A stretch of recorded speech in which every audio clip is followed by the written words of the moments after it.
Hello दोस्तों, कैसे हैं आप सब। दोस्तों, आज हम आपको बिहार के एक ऐसे शहर के बारे में बताने जा रहे हैं जो अपने रणनीतिक भौगोलिक महत्व के कारण पूरे पूर्वी भारत के लिए बेहद महत्वपूर्ण माना जाता है। ये शहर है मोहनिया। बिहार के कैमूर जिले में स्थित मोहनिया एक ऐसा नगर है जो सड़क, रेल और व्यापारिक गतिविधियों के दृष्टिकोण से काफी महत्वपूर्ण है। यदि आप बिहार, उत्तर प्रदेश और झारखंड के बीच यात्रा करते हैं तो संभावना है कि आप कभी न कभी मोहनिया होकर अवश्य से गुजरे होंगे। मोहनिया बिहार के दक्षिण पश्चिमी भाग में स्थित है और ये कैमूर जिले का एक प्रमुख अनुमंडलीय मुख्यालय है। ये राष्ट्रीय राजमार्ग और रेलवे दोनों दृष्टियों से अत्यंत महत्वपूर्ण स्थान रखता है। मोहनिया को बिहार का प्रवेश द्वार भी कहा जाता है क्योंकि उत्तर प्रदेश से बिहार में प्रवेश करने वाले यात्रियों का एक बड़ा हिस्सा इसी मार्ग से होकर गुजरता है। यदि हम इसकी भौगोलिक स्थिति की बात करें तो मोहनिया कैमूर जिले के अंतर्गत आता है और ये जिला मुख्यालय भभुआ से लगभग 18 से 20 किलोमीटर की दूरी पर स्थित है। वाराणसी यहाँ से लगभग 75 किलोमीटर दूर है, जबकि पटना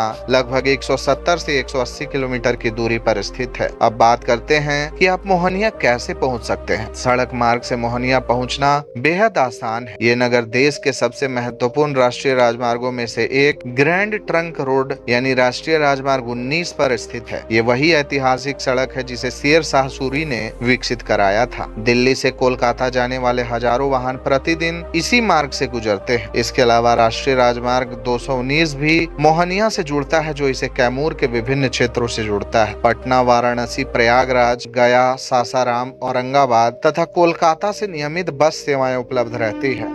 रेल मार्ग की बात करें तो मोहनिया का अपना रेलवे स्टेशन है जिसे भभुआ रोड रेलवे स्टेशन के नाम से जाना जाता है। ये रेलवे स्टेशन देश के सबसे व्यस्त रेल मार्गों में से एक दिल्ली हावड़ा मुख्य रेल लाइन पर स्थित है। यहाँ राजधानी एक्सप्रेस को छोड़कर अनेक महत्वपूर्ण सुपरफास्ट और एक्सप्रेस ट्रेनें रुकती है। पटना, दिल्ली, कोलकाता, वाराणसी, प्रयागराज, गया, धनबाद, आसनसोल तथा कई अन्य शहरों से यहाँ सीधी रेल सेवाएं उपलब्ध है। यदि आप वायु मार्ग से आना चाहते हैं तो निकटतम हवाई अड्डा उत्तर प्रदेश का लाल बहादुर शास्त्री अंतर्राष्ट्रीय हवाई अड्डा वाराणसी है, जो लगभग 85 किलोमीटर की दूरी पर स्थित है। इसके अलावा पटना का जयप्रकाश नारायण अंतर्राष्ट्रीय हवाई अड्डा भी एक विकल्प है। हवाई अड्डे से टैक्सी और बस सेवाओं के माध्यम से आसानी से मोहनिया पहुंचा जा सकता है। अब बात करते हैं यहाँ के प्रशासनिक विवरण की। मोहनिया कैमूर जिले के अंतर्गत आता है। यहाँ का वाहन पंजीकरण कोड BR45 है। टेलीफोन STD कोड 06187 और यहाँ का पिन कोड 821109 है। यदि हम यहाँ की जनसंख्या और डेमोग्राफी की बात करें तो मोहनिया एक तेजी से विकसित होने वाला शहरी क्षेत्र है। यहाँ की आबादी में विभिन्न समुदायों के लोग निवास करते हैं। अधिकांश आबादी हिंदू धर्म का पालन करती है, जबकि मुस्लिम समुदाय भी यहाँ अच्छी संख्या में निवास करता है। इसके अतिरिक्त जैन, सिख और अन्य धर्मों के लोग भी यहाँ रहते हैं। आसपास के ग्रामीण क्षेत्रों में भी सामाजिक और सांस्कृतिक विविधता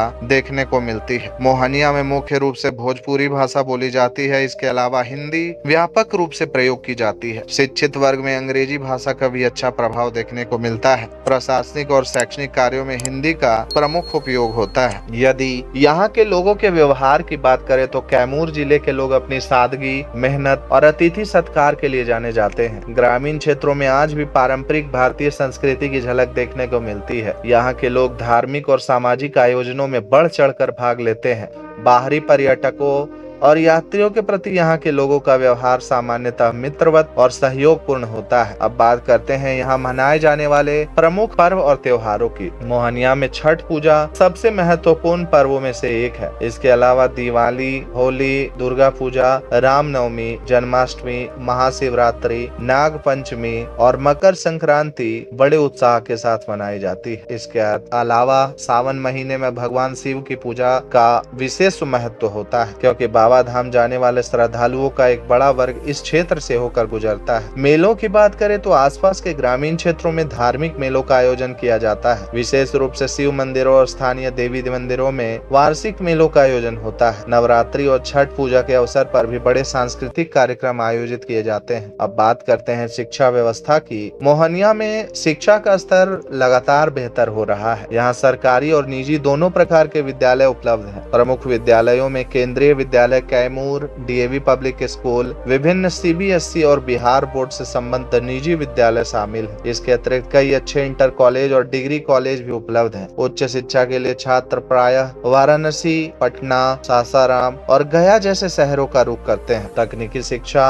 और प्रतियोगी परीक्षाओं की तैयारी के लिए भी यहाँ अनेक कोचिंग संस्थान संचालित किए जा रहे हैं। पिछले कुछ वर्षों में शिक्षा के क्षेत्र में उल्लेखनीय विकास देखने को मिला है। अब बात करते हैं स्वास्थ्य सुविधाओं की। मोहनिया में अनुमंडलीय अस्पताल सहित कई निजी अस्पताल और क्लिनिक उपलब्ध है। सामान्य चिकित्सा सुविधाओं के लिए यहाँ पर्याप्त व्यवस्थाएं मौजूद हैं। गंभीर चिकित्सा सेवाओं के लिए मरीज वाराणसी के बड़े अस्पतालों जैसे कि सर सुंदर लाल चिकित्सालय तथा निजी सुपर स्पेशलिटी अस्पतालों का रुख करते हैं। कैमूर जिला अस्पताल भी क्षेत्र के लोगों के लिए महत्वपूर्ण स्वास्थ्य केंद्र है। अब जानते हैं यहाँ की अर्थव्यवस्था के बारे में। तो मोहनिया की अर्थव्यवस्था मुख्य रूप से व्यापार, कृषि और परिवहन पर आधारित है। राष्ट्रीय राजमार्ग पर स्थित होने के कारण यहाँ ट्रांसपोर्ट और लॉजिस्टिक्स का बड़ा कारोबार होता है। होटल व्यवसाय, ढाबे, पेट्रोल पंप, ऑटोमोबाइल सेवाएं और खुदरा व्यापार यहाँ के प्रमुख आर्थिक स्रोत हैं। आसपास के ग्रामीण क्षेत्रों में धान, गेहूं, मक्का और दलहन की खेती बड़े पैमाने पर की जाती है। फल और सब्जियों का उत्पादन भी स्थानीय अर्थव्यवस्था में महत्वपूर्ण भूमिका निभाता है। परिवहन क्षेत्र में रोजगार के अवसर काफी अधिक है। यदि हम रोजगार के अवसरों की बात करें तो सरकारी नौकरियों के अलावा व्यापार, परिवहन, कृषि, शिक्षा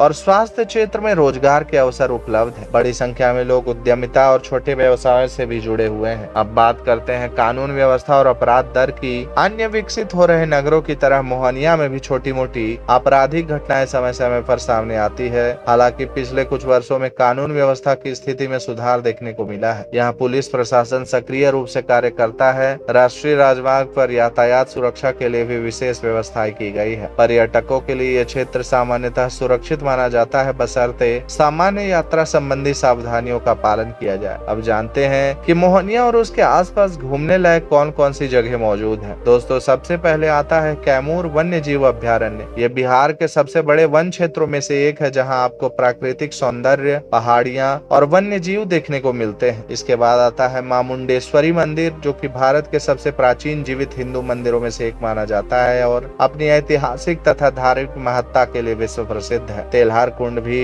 पर्यटकों के लिए बेहद आकर्षक स्थान है। यहाँ का प्राकृतिक झरना और हरियाली लोगों को अपनी ओर आकर्षित करती है। करकटगढ़ जलप्रपात कैमूर जिले के सबसे खूबसूरत पर्यटन स्थलों में से एक है। मानसून के दौरान इसकी सुंदरता देखने लायक होती है। भभुआ शहर भी अपने स्थानीय बाजारों और सांस्कृतिक गतिविधियों के कारण पर्यटकों को आकर्षित करता है। इसके अतिरिक्त रोहतासगढ़ किला, जो कैमूर और रोहतास क्षेत्र के निकट स्थित है, इतिहास प्रेमियों के लिए एक शानदार पर्यटन स्थल है। यदि आप धार्मिक पर्यटन में रुचि रखते हैं तो आसपास अनेक प्राचीन शिव मंदिर और देवी मंदिर मौजूद हैं, जहां वर्ष वर्ष श्रद्धालुओं की भीड़ लगी रहती है। अब बात करते हैं खान पान की। तो मोहनिया में आपको पारंपरिक बिहारी व्यंजन आसानी से मिल जाएंगे। लिट्टी चोखा, सत्तू पराठा, दही चूड़ा, ठेकुआ, खाजा, मालपुआ और विभिन्न प्रकार की मिठाइयाँ यहाँ काफी लोकप्रिय है। राष्ट्रीय राजमार्ग पर स्थित होने के कारण यहाँ अनेक प्रसिद्ध ढाबे भी मौजूद है, जहाँ उत्तर भारतीय और बिहारी भोजन का स्वाद लिया जा सकता है। यदि आप यहाँ घूमने की योजना बना रहे हैं तो अक्टूबर से मार्च का समय सबसे उपयुक्त माना जाता है। इस दौरान मौसम सुहावना रहता है और पर्यटन का भरपूर आनंद लिया जा सकता है। मानसून के दौरान यहाँ के प्राकृतिक स्थलों की सुंदरता कई गुना बढ़ जाती है। अंत में यदि हम मोहनिया का समग्र मूल्यांकन करें तो ये केवल एक छोटा नगर नहीं बल्कि बिहार की आर्थिक, सांस्कृतिक और परिवहन व्यवस्था का एक महत्वपूर्ण केंद्र है। राष्ट्रीय राजमार्ग, रेलवे कनेक्टिविटी, धार्मिक और प्राकृतिक पर्यटन स्थलों की निकटता तथा लगातार हो रहे विकास कार्य इसे भविष्य के लिए एक महत्वपूर्ण शहर बनाते हैं। यदि आप बिहार की वास्तविक संस्कृति, ग्रामीण जीवन,